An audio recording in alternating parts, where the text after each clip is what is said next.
This is AI Studio, where top-notch experts analyze the latest trends of artificial intelligence. I'm your host, Levente. Let's get started. Hello and welcome. The wait is over. Here we go at last with our first English language episode of AI Studio, our podcast on artificial intelligence. Normally our episodes are in Hungarian, but our purpose is to spread the word all over the place. So we thought it would be great to produce material in English as well. So subscribe to the show, and don't forget, we interview the cream of the crop of professionals that deal with artificial intelligence. One of those professionals is Balázs Horváth, Director of Commercial Operations at Ultinous. He's joining us today for a compelling topic, that is AI in offline retail. Thanks a lot for coming, Balázs. Hi, Levente. Hi, everyone. Thanks for the invitation. Happy to be here. We're meeting up in a nice cafe with some chill-out background tunes, so I guess it's all set to have a great conversation here. Today's topic is offline retail, as I just said, and therefore we decided to call this episode the BlackFriday Edition, even though it's already this December. But hey, in Hungary we have 3 Black Fridays, right? And we thought it would be totally okay to follow this logic for this very reason. It's kind of weird to have 3 Black Fridays. Don't you think one would be just perfectly enough? Actually, when you look at the numbers, you could actually do probably more. We at Ultinous, an AI-powered video analytics company who provides in-store retail intelligence, we were looking at the numbers, how many passerbys, how many visitors, and what was the in-store conversion rates during this month, and in particular the Black Friday, which was the last weekend of November. And the results were quite interesting. In more frequent locations with higher traffic, like in shopping malls, we saw 40% increased traffic compared to the similar period of the last month, versus if you compare it to smaller locations, smaller outlets on the street, then this pickup was only 10%. And for example, if you compare it to Glamour Days, which already has 15 years of tradition in Hungary, there you could actually see the numbers doubling. So compared to that, I think that's still a very low increase. And for example, if you look at other even more advanced retail markets like Scandinavia, we have a couple of stores where we are also measuring traffic there, and we saw similar surges, numbers doubling. So I think there is still room for improvement in Hungary. Well, that's really interesting what you just said, because I didn't expect this stats, but now we know at least. But let's get back to our real topic today, which is artificial intelligence in retail and how it disrupts the entire sector. We all know that online was just the start, and what we can also see is that Amazon is becoming a trendsetter in the offline environment as well. Take its 1-hour grocery delivery or its cashierless grab-and-go stores. So, Balázs, please tell us how you see the latest trends. How is AI reshaping retail? Maybe we could start with an overview of the hottest use cases in the online environment, and then we can slowly work our way towards the offline world. Talking about the hottest, or I would say the most adopted use cases, then obviously number one would be personalized recommendations. This was basically the patient zero, so to speak, the one that Amazon and Netflix mastered based on similarities among user behaviors and preferences. Another could be obviously in CRM and sales, these kind of chatbots, or how you usually call them these days, virtual assistants, which is basically any interface that provides this more interactive, faster, and more personalized interaction with the brands or with the retailers. But also, I think recently we see a lot of traction in, for example, inventory management and online merchandising management. So either with image recognition or in an offline world with these kind of planograms. And then obviously you have these kind of more fancy use cases that I still think are probably several years, require several years of adoption, like this cashierless store of Amazon, where you basically just go in and pay with your face. I think those are, high potential use cases, but in terms of commercial adoption, still lagging behind. Right. So it's fair to say that AI is really out there as far as online shopping is concerned. And by now, we're pretty much used to that. That's not a surprise. And I really have the feeling that sometimes Amazon seems to know better what I really want to buy than myself. But what ingredients of the Amazon recipe can be used in a brick and mortar facility? That's the big question. And maybe we should, take a closer look at that. Yeah, I think the beauty of the Amazon recipe is that they are looking at entire purchase process on pre-screening, so they understand obviously what users are searching for. Also, obviously, the purchase decision, so they know exactly what are the product combinations, so they have a very good understanding what to cross-sell or upsell. But also, obviously, on the after sales, the after purchase, customer satisfaction, customer reviews. And ultimately, the goal is to increase the number of unique visitors, to increase their spend or Amazon's shares of wallets, i.e., motivating them to buy more items or higher value items, and also to motivate them to come back more frequently. And everything is actually supported by a really frictionless, superior customer experience. And obviously, it's not just the front end, they are also optimizing the back end, inventory management, merchandising management, demand forecasting, and logistics, all with the help of AI. In brick and mortar, in the offline world, this is not too different. The goals are the same. And obviously, what makes it more difficult is that you have to integrate data from different sources. You have to integrate your point of sales data, your inventory data, your loyalty cards data, your RFID chips, potentially wireless data if you started capturing footfall in your store, and so on. So what we started with Ultinous is that we are using video feeds from your existing CCTV cameras as a data source, because this is a very rich source of data. So it can track shoppers, but it can also recognize products. It can capture demographics. It can capture movements, either the head or of the body, and all of that in 3D. It can be very, very accurate, up to a couple of centimeters. And obviously, the second good thing is that it already has a very wide installed base with hundreds of millions of cameras all across the retail chains globally. So why don't we just go over step by step this entire process? Like, okay, let's say I'm your customer and I enter the store. Your system is installed in that store. What's going to happen from that moment on? What can you measure? I think it starts before you are actually entering the store. So obviously retailers have shop windows in fashion, and that's kind of one of the number one channel to actually lure in customers and advertise their products. So they always want to understand what is the traffic, what are the passerbys, what is the total potential that they can capture, how many eyeballs would this be in the online world, because based on that data, they can optimize location in the longer term, or in the short term, they can obviously run promotional activities to get more traffic, to get more traction close to the store. The second is you want to check engagement. Like, you have the liberty to change your shop window on a weekly basis if you want. So you really want to understand what is the conversion from the passerbys to the store. How many people of the passerbys are actually stopping in your shop window, and how many people are looking at it, and for how long, and what is the demographics of that.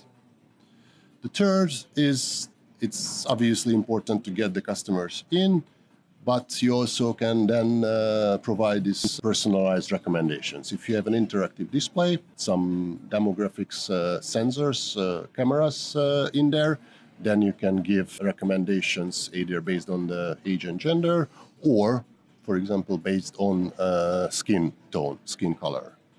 So you want to understand out of your total visitors, how many people are actually going into the fitting rooms and how many people are actually going into the POS terminals, these kind of funnel conversion rates.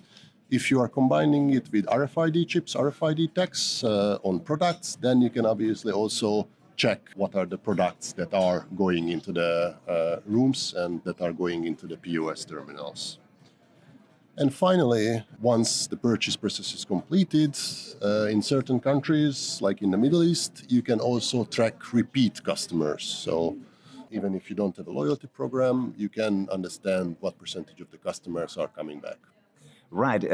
That's what I was just about to ask you about the repeat customer status, because that's a whole different category. So basically, once you've got all this data evaluated, how can that be used to improve service?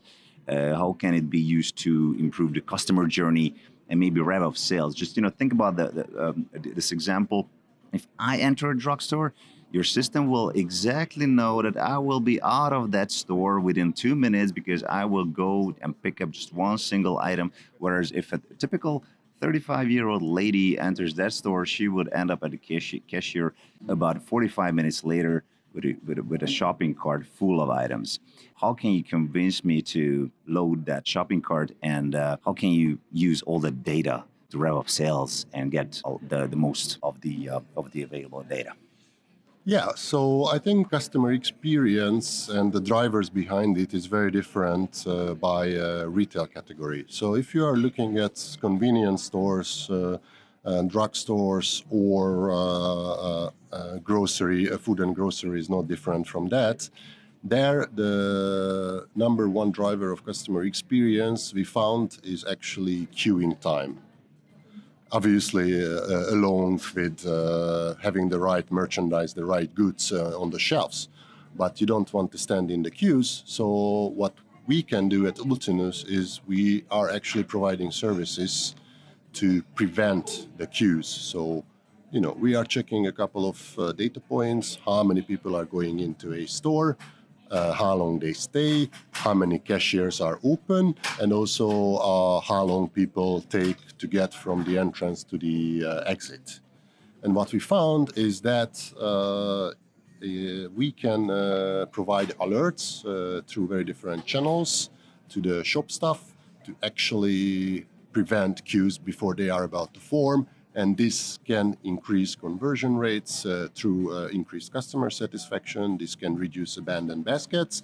And as you said, if I am a 30, 40-year-old male who doesn't like to shop, I will not even go at the Christmas period to a retail store if I see that there are queues.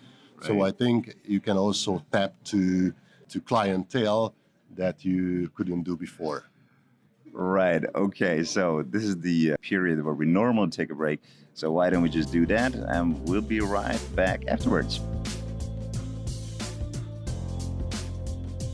Here we go with the latest news from the world of artificial intelligence. Technologist Steve Wozniak doesn't believe in auto-driving cars. The Apple co-founder told CNBC he doesn't really believe it's quite possible yet that cars would be able to drive themselves without a steering wheel. Wozniak said earlier that roads are not prepared for autonomous vehicles because they are built by imperfect humans who are not as good as nature, mathematics, and even evolution. However, Wozniak does support of advancements in assistive driving technology that can allow cars to spot red lights and stop signs and avoid some of the accidents today. But he warned that people should not to lose sight of the fact that you're not going to get a car that drives itself. Wozniak, who owns a Tesla and said he enjoys driving it, warned that the so-called autopilot feature does not actually self-drive the car. Western Europe is expected to remain the second largest region in the world for blockchain spending in 2019, coming after the United States but ahead of China, according to the International Data Corporation. The European Investment Fund, together with the European Commission, now are launching a dedicated investment scheme that will make 100 million euros available to venture capital funds or other investors that support AI and blockchain-based products and services.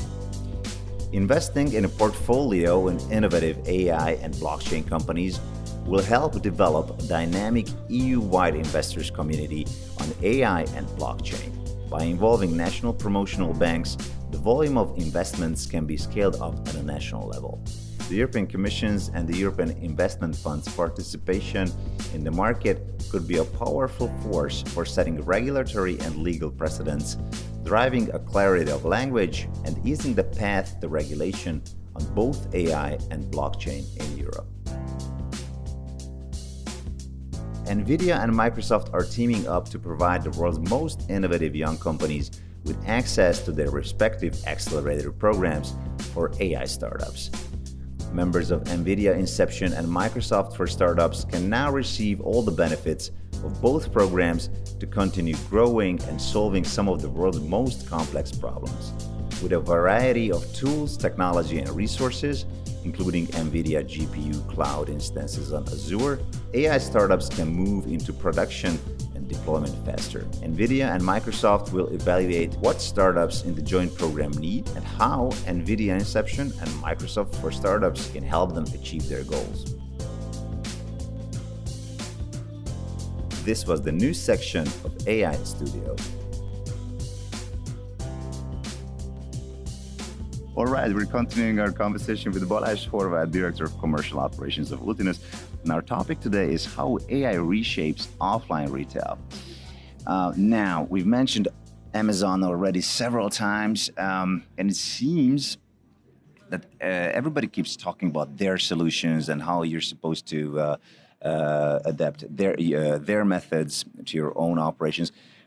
But aren't there any other guys you need to keep an eye out for? Are they really the only role models you need to watch out for? I think Amazon is obviously mastering this domain, but there are a couple of big boys who are already quite successful in AI, in use cases or areas, domains, which are quite close to the core operations. Take the Scandinavian retailer H&M, for example. Obviously, they are in fast fashion, and for them, it's very important that number one is that they have the right products, so they don't miss on production cycles. And number two, they are obviously doing global operations, both online and offline. So they have to make sure that they have the right inventory at the right time, at the right places. And what they do is essentially they are integrating all these POS data, all the loyalty card data, the customer returns data, and they optimize and they provide this kind of localization service, localization product that basically ensures that now even stores within the same country, but also across countries, can have very different assortments that are reflecting the differences in local preferences.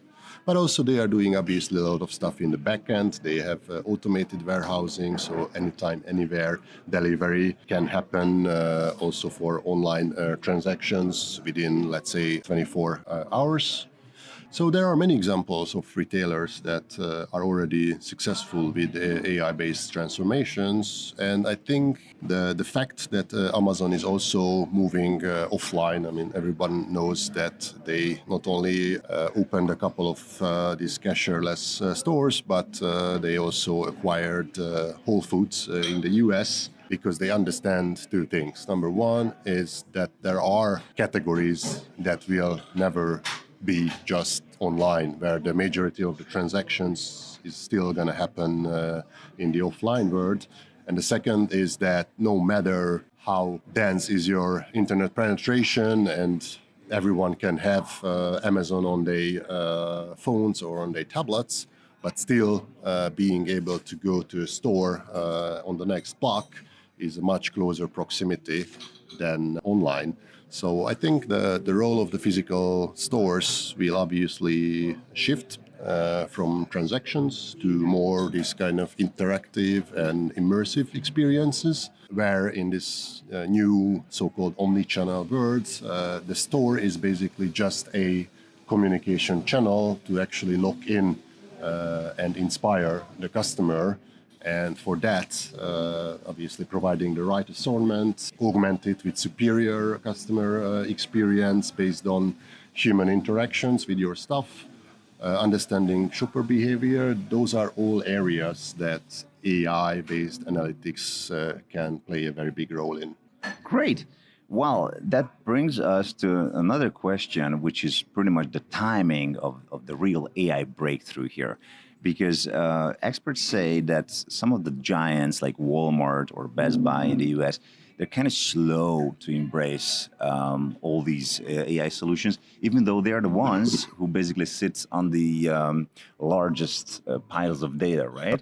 So I'm wondering, if these giants in the US are that sort of hesitant to go for AI, what to expect in Hungary? I mean, by when can we expect a real breakthrough here? Yeah, I mean, the short answer is that it's obviously changing. And as you said, pace of the change was previously probably considered a bit faster than what it is now. Economist and Microsoft ran a survey about AI adoption, and actually they found two things. One is that almost 50% of the retailers were actually concerned with the risks and costs associated to AI. And when you compare industries, retail was the second highest or most risk averse, only after government. And the second thing they found is that 45% of the retailers said that they lack the skills and the workforce, which in this case would mean data engineers and data scientists to actually implement AI and to use the insights that AI provides. Well, on point number one, the costs and the risk, obviously any AI system has two prerequisites. Number one is data and the sensors that are generating the data, and the second is servers to actually process this data. According to Axis, who invented IP cameras, which is, as I said, one of the richest source of data, they say that actually in the last 8 years, the average price of an IP camera went down from 500 euros to 100 euros. So what we see is obviously a massive drop of the cost of capturing data, and it's not just true for video cameras or IP cameras, it's true for other sensors as well. There are some overarching lessons that can be learned in retail. Number one is you have to choose your use case right and pressure test it with numbers, with business cases. If you are, let's say, a hypermarket, then probably installing hundreds of cameras to provide heat maps is not necessarily the first use case you want to start with. Second, you have to have a very well-defined scope for your POC. It doesn't have to be big. It has to be clear and easy to measure. So if it's successful, then you can quickly sell it internally to your sponsors, to your internal stakeholders. And last but most importantly, when we implemented queue management, that means that we are sending alerts to the stuff based on AI intelligence, but the stuff still has to react and go into the cashiers. So they have to understand and they have to trust the system. And the quicker you actually are able to change your internal processes to trust in AI and to make changes to those processes, then the faster those results will come. Right.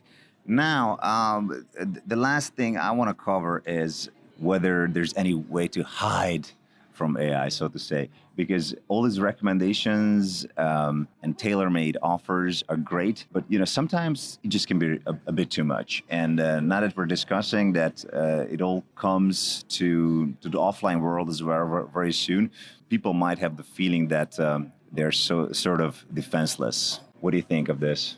I mean, it's a difficult question. I think there is no question that technology providers and also the retailers have to be much more cautious after your GDPR to protect privacy and personal data.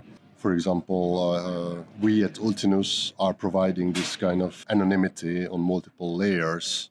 Number one is we are doing face recognition, but a lot of our services in retail are actually not requiring one-to-one face matching or face recognition. Second, even if we do face recognition, the technology does it in a way that it's converting the image into a feature vector, into basically numeric data, and that happens within a couple of milliseconds. And after that, all the images and feeds will be erased and deleted irreversibly. So no one can actually get access to these personal informations. And third, we can also anonymize videos real time. So we can blur out, we can hide not just heads, faces, but also entire bodies to make sure that everything stays private. But at the same time, I think you also have to look at what are the benefits that AI can bring. And for example, going back to this online world, when GDPR 1.5 years ago introduced this new, much more strict cookie law, people had expectations that it's going to change how people move in the online space. And actually, a new study found that only 5% of total users actually rejected the new cookie policies. The rest, the 95%, basically behaved as they used to behave, just accepted everything. And obviously the reason for that is people still want to have increased comfort and convenience and speed and personalized offers. And we think that it's not going to be any different in the offline physical world. So if people can have products and merchandise in the store which is closer to them, if they can get delivery within the day, if they don't have to stand in queues, then AI is natural to have provide these benefits, and they are not going to challenge that. As long as the data are kept well and respecting privacy, they will be happy to accept these services. Right, and I'm also, I just got into this great mood by listening to what Balázs had to say. I will start looking at only at the bright side of it, and we've got the big picture. This conversation, and I believe it's fair to say that artificial intelligence is set to take the offline shopping experience to a whole new level. So it's certain that customers won't be bored for a second, whereas retailers will surely come up with brand new methods to push you towards impulsive buying. Thank you so much for being here with us today, Balázs. Thank you again. Thank you. And thank you for listening. Stay tuned for more great content here on AI Studio. See you in the next episode. You listened to AI Studio, a podcast by the Hungarian Artificial Intelligence Coalition, which is the ultimate stakeholder forum of the local AI ecosystem. If you have any comments, ping us via our social media channels, and please help spread the word by sharing our content. Don't forget to subscribe, and please rate the show. Thanks a lot for listening. We'll be back in our next episode with more great expert insights on AI.